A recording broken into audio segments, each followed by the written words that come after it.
Good morning, শুভ সকাল। Astro tarot with দেবিকাতে আমি দেবিকা ঘোষ আপনাদের প্রত্যেককে স্বাগত জানাচ্ছি। কেমন আছো বন্ধুরা? ভালো আছো? ভালো না থাকলে চলবে, ভালো থাকতে হবে, নিজেকে ভালো রাখতে হবে। কেউ কারণ না আজকের এই পৃথিবীতে, তাই নিজেকে যদি নিজে ভালো না রাখো কে খোঁজ নেবে? কেউ খোঁজ নেবে না। তুমি পড়ে গেলে তোমাকে তোলার লোক পাবে না, তোমাকে নিজেই উঠতে হবে, এটা বাস্তব সত্য। চলো দেখে নেই তুমি যাকে নিয়ে ভাবছো। No contact, on off situation, contact, extra marital affairs. যে কোনো পরিস্থিতিতে তুমি যাকে নিয়ে ভাবছো সেই মানুষটার মন মস্তিষ্কে তোমাকে নিয়ে কি চলছে। তার আগে প্রত্যেকটা বন্ধুকে বলবো ঝটপট করে এনার্জি কানেক্ট করবে, লাইকের মাধ্যমে কমেন্ট সেকশনে নিজেদের মূল্যবান মতামত জানাতে ভুলবে না, হাইপ করবে, শেয়ার করবে, সাবস্ক্রাইব করবে। সাবস্ক্রাইব তো করতেই হবে, নাহলে নোটিফিকেশন পাবে না। নিচে দেওয়া রেড কালারের বেল আইকনটিকে সাবস্ক্রাইব করবে, যাতে আমি যখনই ভিডিও আপলোড করি না কেন নোটিফিকেশনটি যেন ডাইরেক্ট তোমার মোবাইল ফোনে চলে যায়। চলো দেখে নিই এই মুহূর্তে তুমি যে মানুষটাকে নিয়ে ভাবছো তার মন মস্তিষ্কে তোমাকে নিয়ে কি চলছে। Please divine Angel, divine universe help করুন ও গাইড করুন। নো কন্ট্যাক্ট, অন অফ সিচুয়েশনে আমার যে বন্ধুরা এই মুহূর্তে রিডিং দেখছে তার কাছের মানুষের বর্তমান অনুভূতি, current feelings at present right now, সেই ব্যক্তির মন মস্তিষ্কে এই মুহূর্তে তোমাকে নিয়ে কি চলছে, তার মনের মধ্যে তোমাকে নিয়ে কি চলছে। Please divine Angel, divine universe help করুন ও গাইড করুন। নো কন্ট্যাক্ট, অন অফ সিচুয়েশনে আমার যে বন্ধুরা আছে তার কাছের মানুষের বর্তমান অনুভূতি, current feelings at present right now, সেই ব্যক্তির মন মস্তিষ্কে এই মুহূর্তে কি চলছে। ওকে, ও মাই গড, কি চলছে? Page of cups, page of cups দেখাচ্ছে এই ব্যক্তির ইন্টারেস্ট টুয়ার্ডস ইউ। এখানে থাক, দেখতে পাচ্ছ? দাঁড়াও, এই দেখো পেজ অফ কাপস, একটা কাপস অফার দিচ্ছে তোমাকে যে আমার তোমাকে ভালো লাগে বা আমি তোমার প্রতি ইন্টারেস্ট। ওকে, খুব ভালো কথা। নেক্সট কার্ড কি? কারণ এই সম্পর্কটা তোমাদের অনেক দিনের সম্পর্ক ছিল, অনেক তিল তিল করে সম্পর্কটাকে গড়ে তুলেছিলে, যেখানে দাঁড়িয়ে এই মানুষটা হয়তো তোমার জীবন থেকে কোনো রকম ভাবে এমন কিছু পরিস্থিতি তৈরি করেছে তোমার লাইফে, যেখানে দাঁড়িয়ে তুমি ফিল করেছো যে কোথাও না কোথাও দিদি আমার পার্সন এমন পরিস্থিতির মধ্যে আমাকে রাখছে। তোমার মনে হচ্ছে মেবি আমি তার জীবনের অপশন, মেবি তার জীবনে অন্য কোনো পরিস্থিতি আছে, মেবি তোমাদের জীবনে থার্ড পার্টি প্রবলেম চলছে। কোনো না কোনো সিচুয়েশনে তুমি তোমার পার্সনকে দেখেছো যে জাগলিং করে চলতে, দুটো পরিস্থিতির মধ্যে ব্যালেন্স করে চলতে। পরিবারের সাথে ধরো পরিবার তোমাকে মানছে না, ফ্যামিলি আপত্তি দেখাচ্ছে, তো ফ্যামিলিকেও ছাড়তে পারছে না, তোমাকেও ছাড়তে পারছে না। কিছু কিছু পরিস্থিতি পরিবেশ থাকে না যেখানে পরিবার মানতে চায় না। আমি বলছি সবার তো আর সিচুয়েশন এক হবে না, এগুলো জেনারেল রিডিং। তবুও বলবো যে ধরো পরিবার মানতে চাইছে না, তার একটা ফ্যামিলি আছে, সে তার পরিবার আছে, হয়তো বাচ্চা বাচ্চা বাচ্চা কাচ্চাও আছে, বিবাহিত, এরকম অনেকে আছে এক্সট্রা ম্যারিটাল অ্যাফেয়ার্সে। দেখা যাচ্ছে সে তার পরিবারকেও লেট গো করতে পারছে না, সে তোমাকেও ছাড়তে পারছে না, সে দুজনকে নিয়ে চলার চেষ্টা করছে, দুটো পরিস্থিতির মধ্যে চলার চেষ্টা করছে, কিন্তু বান্দা ছেলে বা মেয়ে যেই হোক তার কিন্তু ইন্টারেস্ট টুয়ার্ডস ইউ, তোমার প্রতি ডেফিনেটলি আছে। পরিস্থিতি সে যতই মেনটেন করার চেষ্টা করুক, ব্যালেন্স করে চলার চেষ্টা করুক না কেন, তার 16 আনা আগ্রহ তোমার প্রতি আছে যে তোমার লাইফে কি চলছে না চলছে, তুমি কি করছো। সে তোমাকে কোনো কাপ অফার দিতে চায়, কোনো প্রপোজাল, কোনো রকম কোনো কিছু, হাই বাই, কোনো রকম তুমি ইন্টারেস্ট দেখতে পারো এই ব্যক্তির, যে তোমাকে কোনো রকম কোনো ইন্টারেস্ট শো করছে। আর কি চলছে এই ব্যক্তির মন মস্তিষ্কে? Please divine Angel, divine universe help করুন ও গাইড করুন। এঞ্জেল, আর্কেঞ্জেল মাইকেল, আর কি চলছে এই ব্যক্তির মন মস্তিষ্কে?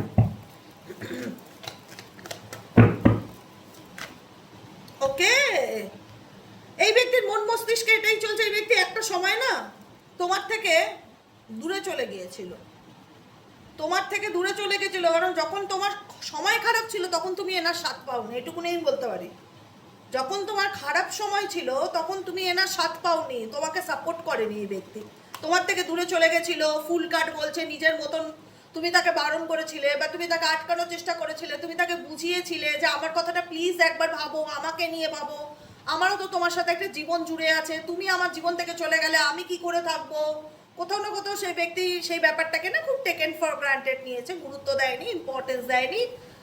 তোমার কোনো কিছুকে সে একটা হয় না যে সিরিয়াসলি বোঝার মতন চেষ্টা সে করেনি, সে দেখা গেছে তার জীবনে হয়তো সে কোনো ভুল ডিসিশন নিচ্ছে, তুমি হয়তো দেখতে পাচ্ছ বা বুঝতে পারছো, তুমি তাকে আটকানোর চেষ্টা করছো, প্লিজ এটা করো না, তুমি এটা করলে এরকম সিচুয়েশনে পড়তে পারো বা তোমার বিপদ হতে পারে বা আমাদের সম্পর্কটা মাঝখান থেকে নষ্ট হতে পারে বা তুমি ভুল কোনো সিদ্ধান্ত নিতে চলেছো, এমন কিছু এই ব্যক্তি যেটা কাজ করেছো, তুমি তাকে হাজারবার, তার শুভাকাঙ্ক্ষী যেহেতু তুমি তার ভালো চাইতে, সবসময় তোমার মধ্যে একটা লয়ালিটি ছিল এই ব্যক্তির প্রতি, তোমার দিক থেকে এই ব্যক্তির প্রতি সত্যিই লয়ালিটি ছিল, মানে একদম হয় না লয়াল ফ্রেন্ড যাকে বলে, বিশ্বস্ত বন্ধু যাকে বলে, তুমি তার বিশ্বস্ত বন্ধু ছিলে, যেখানে দাঁড়িয়ে তাকে হয়তো হাজারো বোঝানোর চেষ্টা করেছো যে তুমি এটা করলে এরকমটা হতে পারে, এই ডিসিশনটা নিলে পরিণতিটা এরকম হতে পারে, কারণ তুমি আজ করতে পেরেছিলে, তুমি এই পার্সন যেটাই যে ডিসিশনটাই নিতে যাক না কেন তার পরিণতি কি হতে পারে না, তুমি তারা তোমার ইনটিউশন তোমাকে আগের থেকে সিগন্যাল দিয়েছিল, তুমি বুঝতে পেরেছিলে যে আলটিমেট যেটা করতে চাইছে সেটা ঠিক নয়, তুমি তাকে আটকানোর চেষ্টা করেছো, বোঝানোর চেষ্টা করেছো, বুঝতে পারিনি, সে তার নিজের মতন চলতে চেষ্টা করেছে,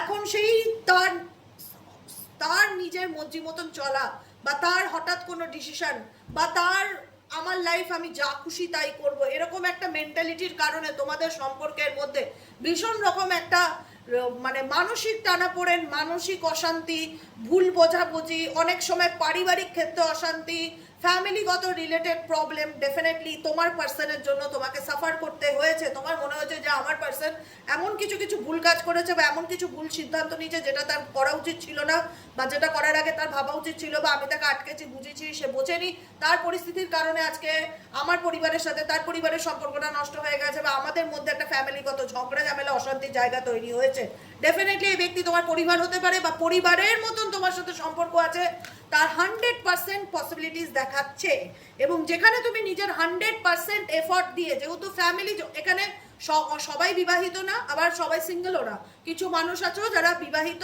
কিছু মানুষ আছো যারা সিঙ্গেল আছো, আমি এখানে সবার জন্য বলবো, স্পেসিফিক আমার ভীষণভাবে আজকের এনার্জিটা মনে হচ্ছে ফ্যামিলি একটা, ফ্যামিলি মোস্ট ইম্পর্টেন্ট তোমাদের রিলেশনশিপের মধ্যে, কোনো না কোনোভাবে ফ্যামিলির ইনভলভমেন্ট ভীষণ রকম দেখা যাচ্ছে, যেখানে দাঁড়িয়ে তোমার একটাই কথা মনে হতো যে আমি তো আমার দিক থেকে সম্পর্কটাকে টিকিয়ে রাখার চেষ্টা করছি, আমি তো লড়াই করছি, আমি তো এফর্ট দিচ্ছি, আমার পার্সন আমাকে বুঝতে চায় না, তার যদি একটু সাপোর্ট থাকতো না দিদি, তার যদি একটু সাপোর্ট থাকতো আমাকে, আজকে হয়তো আমাদের জীবনটা আরো অনেক সুন্দর হতে পারতো, তার সাপোর্ট নেই, আমি সমস্ত কিছু স্ট্রেস, সন্তানের দায়িত্ব, পরিবারের দায়িত্ব, মেন্টালি হেডেক, রেসপন্সিবিলিটি, নিজের দায়িত্ব সবকিছু একার উপর নিয়ে চলছি, কতদিন চলবে দিদি বলো তো, আমিও তো টায়ার্ড, আমিও তো ভেতর থেকে ক্লান্ত, একটা সম্পর্ক ইকুয়ালিটিতে থাকে, দুজনের ব্যালেন্স থাকে, দুজনের উপস্থিতিতে একটা রিলেশনশিপ গড়ে ওঠে, সেখানে একটা মানুষ আমার জীবনে আসলো, আমাকে ভালোবাসা দিল, আমাকে আশ্বাস দিল, সে আমার পাশে থাকতে চায়, তারপর তার মন চাইলো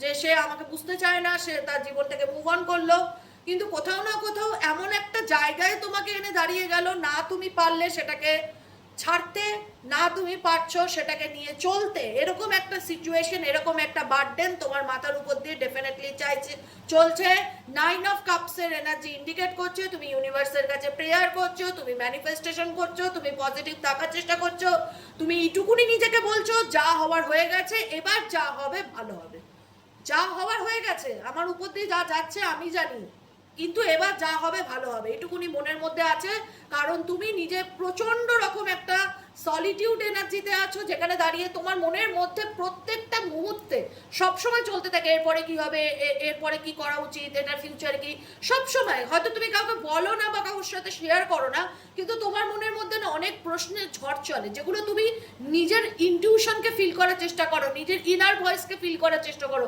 যে আমার মন, আমার অন্তরাত্মা এই সিচুয়েশনে আমাকে কি গাইড করছে, তুমি নিজের সাথেই নিজে কথা বলছো, নিজেই ভাবছো, নিজেই নিজেকে প্রশ্ন করছো, নিজেই প্রশ্নের উত্তর দিচ্ছ, কোনো না কোনো ভাবে তুমি কোনো সলিউশন খুঁজে পাওয়ার চেষ্টা করছো, তোমার মনে হচ্ছে যে আমার এই একাকিত্বের জীবন বা আমার এই পরিস্থিতি, আমার জায়গাটা আমার পার্সন বুঝতে পারছে না বা তাকে আমি বোঝাতে পারছি না, সে আমার দায়িত্ব নিতে চাইছে না, বা আমার সন্তানের দায়িত্ব নিতে চাইছে না, যাদের এখানে বিয়ে হয়ে গেছে, বাচ্চা কাচ্চা আছে, সমস্ত কিছু আমার মাথার উপর চলে এসছে, এখন আমি এত কিছু কি করে সামলাবো, কি করে টেনে নিয়ে যাব, কতদিন চলবে, একটা মানে ভেতরে একটা প্রশ্নের ঝড় চলে, সবসময় মনের মধ্যে চলতেই থাকে কিছু না কিছু প্রশ্ন, আর সবসময় নিজের মধ্যে উত্তর খোঁজো যে কি হবে, এরপরে কি করব, কি করণীয়, কি করা উচিত, তুমি তোমার জীবনে 100% এফর্ট দিচ্ছ, স্ট্রাগলিং করছো, দেখা যাচ্ছে 4 অফ সোয়ার্ডস ইন্ডিকেট করছো, নিজের মেন্টালি পিসের কথাও চিন্তা ভাবনা করছো, কারণ জীবনে এত মানসিক অশান্তি না, যে এখন মনে হচ্ছে না দিদি, আর সত্যি কথা বলতে কি আর ঝগড়া অশান্তি চাই না, বিশ্বাস করো, মন থেকে বলছি, আর আর ভালো লাগছে না, বাই হার্ট কোনো রকম আমি আর ঝগড়া অশান্তি চাই না। ডাল ভাত নুন ভাত খাবো, শান্তিতে থাকবো, কোনো অশান্তি আমি চাই না। আমার তোমাদের দিক থেকে মনে হচ্ছে যে আমি আর কোনো অশান্তি চাই না।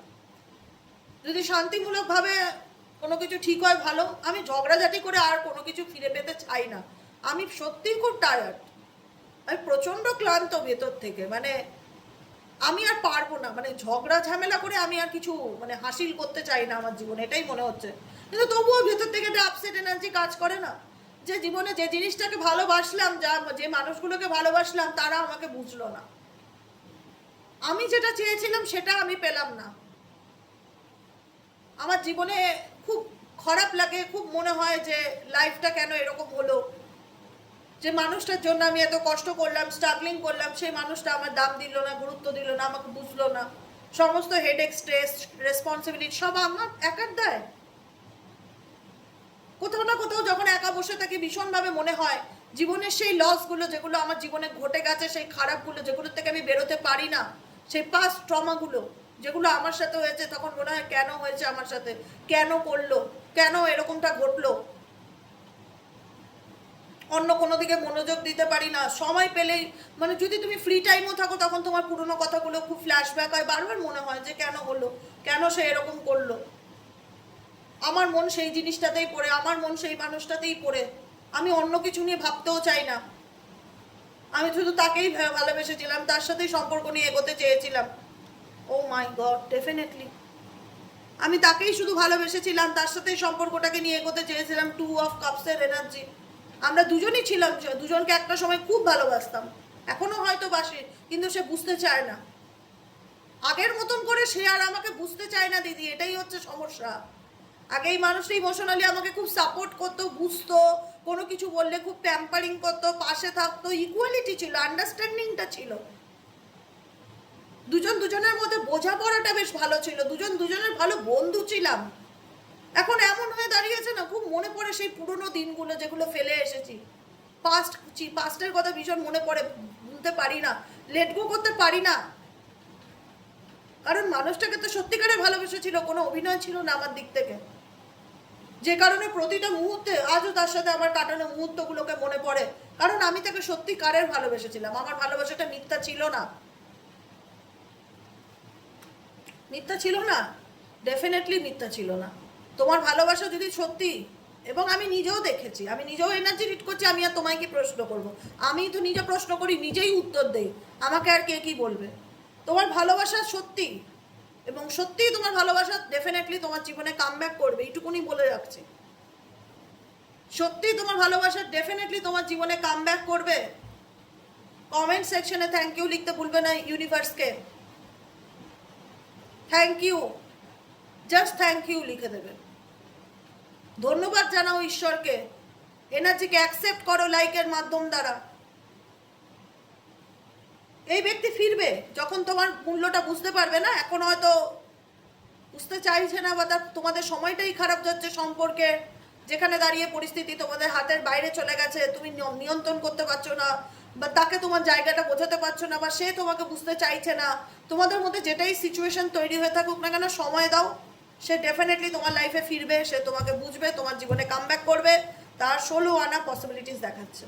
দ্য ডেভিল কার্ড ইন্ডিকেট করছে তোমাদের রিলেশনশিপের মধ্যে এমন কিছু সিচুয়েশন বা এমন কিছু পরিস্থিতি তৈরি হয়ে গেছে যেখানে এখন সম্পর্কটা না মানে খুব নেগেটিভিটি ছড়িয়ে গেছে, বলে না নেগেটিভিটি স্প্রেড হওয়া যাওয়া দুজনের মধ্যেখানে, বা নেগেটিভিটি কেউ ক্রিয়েট করেছে, এমনও হতে পারে, যেখানে দাঁড়িয়ে তোমার মনে হয় যে একটা সময় তো খুব ভালো বন্ধু ছিলাম আমরা, একটা সময় কত ভালো একে অপরকে বুঝতাম, এখন এমন হয়ে গেছে না দিদি কি বলবো, সে আমাকে বুঝতেই চায় না, মনে হয় যে আমাদের সম্পর্কটা গ্রহণ লেগেছে, জানো তো এরকম ফিল হয় আমার, যে আমাদের সম্পর্কটায় গ্রহণ লেগেছে, কারোর নজর লেগেছে, যদি সম্ভব হতো লেবু লঙ্কা ঝুলিয়ে রাখতাম, বিশ্বাস করো, ভেতর থেকে এই কথাগুলো বলতে ইচ্ছে করে তোমাদের, কারোর নজর লেগেছে দিদি আমাদের সম্পর্কে, আমরা এরকম ছিলাম না, আমরা খুব সুখী ছিলাম, আমরা খুব ভালো ছিলাম, আমরা দুজনই দুজনকে ভালোবাসতাম, দুজনই দুজনকে নিয়ে ভাবতাম, এখন এমন হয়ে গেছে যে সে আমায় বুঝতে চায় না, বা সে আমাকে আমার কষ্টটা বোঝার মতন ক্ষমতা রাখে না। এটা জীবনের একটা সার্কেল, এই সার্কেলটা কি একদিন শেষ হবে? সারা জীবন তো কোনোদিন এরকম ভাবে কিছু চলতে পারে না। এই যে পর্বটা চলছে না, এটা একটা সময় গিয়ে শেষ হবে, আমি বলে রাখছি তোমাদেরকে। আমি বলবো না যে সবার টাইম এক হবে, কারণ সবার গ্রহ নক্ষত্র এক নয়, রাশি লগ্ন এক নয়, ওইভাবে টাইম তো বলা যায় না। কিন্তু বলছি তোমাদের জীবনে যে দুর্যোগ চলছে, সেই দুর্যোগটা একদিন গিয়ে থামবে। এটার একটা মানে একটা হয় না যে একটা পর্ব যেটা চলছে, যে সার্কেল, যে চক্র, সেই চক্রটা কোথাও না কোথাও গিয়ে ক্লোজ হবে। 9 অফ পেন্টিকলস এর এনার্জি ইন্ডিকেট করছে ইউনিভার্স তোমাকে বলছে তুমি নিজের উপর ফোকাস করো, নিজেকে ভালো রাখো, নিজেকে ভালোবাসো। বারবার তোমার মধ্যে না পাস্টের চিন্তা ভাবনাগুলো ভীষণ আসে, যে একটা সময় কত ভালো সময় কাটিয়েছিলাম, একটা সময় কত ভালো মুহূর্ত ছিল, কত ভালো আমরা টাইম স্পেন্ড করেছিলাম, কত ভালো আমাদের ফ্রেন্ডশিপ ছিল, সেও আমাকে ছাড়া কিছু বুঝতো না, আমাদের মধ্যে কত ইকুয়ালিটি আন্ডারস্ট্যান্ডিং ছিল দিদি। সে যা কিছু করতো আমাকে বলে, আমি যা কিছু করতাম তাকে বলে, আমাদের মধ্যে একটা ভালো বন্ধুত্ব ছিল, মনে হতো যে আমার আমার সোলমেট বা আমরা সোল পার্টনার। এত ভালো ফ্রেন্ডশিপ ছিল আমাদের মধ্যে। শুধুমাত্র লোকের ক্ষতির কারণ বা কোনো রকম ফ্যামিলির কোনো রকম কোনো শত্রুতার কারণ বা এখানে ডেফিনেটলি যেটা এনার্জি দেখাচ্ছে যে কারুর না কারুর জন্য তোমাদের মধ্যে আজকে এই জায়গাটা এসছে, কারণ তোমাদের ভালোবাসাটা মিথ্যা ছিল না, ভালোবাসাটা সত্যি ছিল। কিন্তু এই লোকের ইন্টারফিয়ার, এই জন্য বলি ঝগড়া ঝামেলা হলো না, লোককে জড়িও না। দুজনের মধ্যে হচ্ছে দুজনের ব্যাপার, দুজনে গাছতলায় বসে মিটিয়ে গড়ে ঢোকো, কিন্তু 3 নম্বর ব্যক্তিকে ভুল করেও ঢোকো না। কে যে সুচয়ে ঢুকবে সাপে, আজকের লোকের না, লোকের প্রবলেম দেখে বাইরে সিম্প্যাথি দেখে, ও মা কি কষ্ট রে তোর, সত্যিই খুব খারাপ লাগছে, বিশ্বাস কর, পেছনে গিয়ে গসিপ করে। দেখেছিস, দেখ ওর অবস্থা দেখ, খুব নাচতো বয়ফ্রেন্ডকে নিয়ে, হাজব্যান্ডকে নিয়ে খুব গর্ব করতো, এখন দেখ ওর বয়ফ্রেন্ড, ওর পার্টনারই ওকে চিট করছে। মানে মানুষের সামনে দেখায় সহমর্মিতা, দুঃখ পাচ্ছি, কষ্ট পাচ্ছি, তোর জন্য আমার খারাপ লাগছে, পেছন থেকে তোমাকে নিয়েই গসিপ করছে, সেটাকে স্প্রেড করছে, মজা নিচ্ছে, মজা। সমাজ মজা নেয়, আর কিচ্ছু করে না। এই জন্য বলি না, আত্মীয় স্বজনও তাই, আত্মীয় স্বজন বন্ধু বান্ধব এরা ভাব না নামকে বাঁচতে, এরা সব নামকে বাঁচতে, আত্মীয় স্বজন বন্ধু বান্ধব, আপন এই পৃথিবীতে কেউ নেই। আর বাইরের লোক ক্ষতি করে না, ক্ষতি করলে আপন লোকই ক্ষতি করে, ক্ষতি করলে আপন লোকই ক্ষতি করে। আমরা ভাবি যে আপন, ও তো আমার রিলেটিভ হয়, ও তো আমার বরের বন্ধু হয়, ও তো আমার পাড়ার বান্ধবী হয়, এরা তো আমার আপন। আপন ভাবি না, আপনই বাস দেয়, বাসটা আপনই দেয়, পট দেয় না। আননোন একটা লোক হঠাৎ করে এসে তোমার জীবনে তোমার ক্ষতি করবে না, যে তোমাকে চেনে না জানে না, তার কোনো আসে যায় না তোমার জীবন নিয়ে। যার তোমার প্রতি ইন্টারেস্ট, যে সামনে দেখায় আমি তোমার ভালো চাই, কিন্তু পেছনে দেখাচ্ছে সে তোমাকে নিয়ে ক্ষতি করছে, জেলাস করছে, কোনো না কোনো মাধ্যম দ্বারা সে তোমার জীবনে এসে তোমার লাইফকে হ্যারাস করছে। সবসময় মনে হতো কাশ আমাদের সম্পর্কটা সে আগের মতন থাকতো, যেখানে ও আমাকে সবকিছু শেয়ার করে, যেখানে আমি ওকে সবকিছু শেয়ার করি। আজকে পরিস্থিতিটা কত খারাপ হয়ে গেছে। এখানে তুমি ভাববে যে হ্যাঁ ডেফিনেটলি দিদি আমার পার্সনেরও তো দোষ আছে, আমার পার্সনও তৃতীয় ব্যক্তির কথায় খুব নাচে, যা হয় তাদের সাথে শেয়ার করে, আমাকে বোঝে না কিন্তু তাদের সাপোর্ট করে, এত মানে এরকম মানসিকতা হয়ে গেছে। আমি যদি বলি যে এটা ঠিক না, এটা ভুল, সে উল্টে দেখা যাবে যে তাদেরকে সাপোর্ট করছে বা তাদের কাছে গিয়ে লাগিয়ে দিয়েছে, তার সাথে কোনো কথা বলাটাও এখন খুব চিন্তার ব্যাপার হয়ে দাঁড়ায়। কিন্তু তবুও ভালো তো বেসেছিলাম, মন চায় কাশ সব কিছু একদিন ঠিক হয়ে যাক, প্রচুর চিন্তা ভাবনা করি তাকে নিয়ে। এখন সময়ের অপেক্ষা আছে যে ভাগ্য কবে বদলাবে, কারণ ভেতর থেকে প্রচণ্ড ডিপ্রেশনের মধ্যে দিয়ে যাচ্ছি, মন মেজাজ ভালো নেই। আর বারবার একটাই প্রশ্ন চলছে যে দিদি আর কতদিন চলবে গো বলো তো একটু, আর ভালো লাগছে না, স্টেবিলিটি নেই, মানসিক শান্তি নেই, পার্টনার না কমিটমেন্ট দেয়, না ছেড়ে যায়, অন অফ সিচুয়েশনে রাখে, কমিটমেন্ট দেবে ফিরে আসবে, সময় দাও, তেলা মাথায় তেল মেরো না, যে বুঝতে চাইছে না তাকে জোর করে বোঝাতে যেও না, সময়ের উপর ছেড়ে দাও। বেশি বোঝালে না অ্যাটিটিউড দেখাবে, মেজাজ দেখাবে, উল্টোপাল্টা কথাবার্তা বলবে, টেম্পারমেন্ট নেবে, ছেড়ে দাও তাকে তার মতন, সে তার প্রবলেম সলিউশন করার চেষ্টা করুক। কারণ ব্যক্তিগত বর্তমান সিচুয়েশনে সেই ব্যক্তি খুব কনফিউজড, তুমি যাকে নিয়ে রিডিং দিচ্ছ, কিন্তু তোমার প্রতি ইমোশনাল অ্যাটাচমেন্ট আছে, এইটুকুনি আমি বলতে পারি। বাইরের থেকে সে তোমাকে যাই দেখাক না কেন, বাইরের থেকে সে তোমাকে যতই কঠোর দেখাক না কেন, মনের মধ্যে একটা দুর্বলতা আছে, সেটা প্রকাশ করে না, সেটা বুঝতে দেয় না, তোমার প্রতি যে তার কোনো অনুভূতি কাজ করে সেটা বুঝতে দেয় না, খুব চালাক চতুর, বুঝতে দেয় না, বুঝতে দেয় না, ডেফিনেটলি বললাম, এখন আপনার রিপিটেডলি বললাম, বুঝতে দেয় না। তোমরা দুর্বল মনের মানুষ, তোমরা তোমাদের উদারত ইমোশনস, আবেগ, ফিলিংস বুঝিয়ে দাও তোমার পার্টনারকে, বুঝো যে ঠিক আছে ভালোবেসেছি, বিয়ে করেছি, বিয়ে হওয়ার কথা, সম্পর্ক হওয়ার কথা বোঝানোর চেষ্টা করি, কিন্তু তোমার পার্সন তোমায় বোঝে না সেইভাবে। কিন্তু ইমোশনালি একটা অ্যাটাচমেন্ট যেটা আছে, দেখো কানেকশনটা একটা চাইলেই ডিলিট করা যায় না মন থেকে। যেখানে একটা সময় দুজন দুজনকে ছেড়ে থাকার কথা ভাবতেই পারতাম না, দুজন দুজনের সাথে সব কখন শেয়ার করবো সেই চিন্তায় থাকতাম। আজকে যতই তোমাদের মধ্যে XYZ কারুর না কারুর জন্য প্রবলেম তৈরি হোক না কেন, তোমার পার্টনার তোমাকে বুঝতে চাইছে না, তাদেরকে বেশি বিশ্বাস করছে, বিকজ সে প্রচন্ড কনফিউজড আছে। সে ভালো মন্দের মধ্যে তফাৎ বুঝতে পারছে না, কাঁচ আর ইটের মধ্যে পার্থক্য বুঝতে পারছে না। যখন বুঝতে পারছে না, তাকে চুপচাপ তার মতন ছেড়ে দাও। তুমি তোমার মতন ভালো থাকার চেষ্টা করো, নিজেকে ভালো রাখো। যেদিন লাথি খেয়ে বুঝবে, সেদিন অটোমেটিক্যালি তোমার কাছেই আবার ফিরে আসবে, তার কাছে আর কোনো রাস্তা নেই। এটা মাথায় রাখো। কেমন লাগলো রিডিংটা কমেন্ট সেকশনে জানাতে ভুলবে না। লাইক করবে, সাবস্ক্রাইব করবে, চ্যানেলের সাথে থাকবে, পাশে থাকবে। দেখা হচ্ছে বিকেলে রিডিং সাইকিক রিডার দেবিকা ঘোষের। টাটা।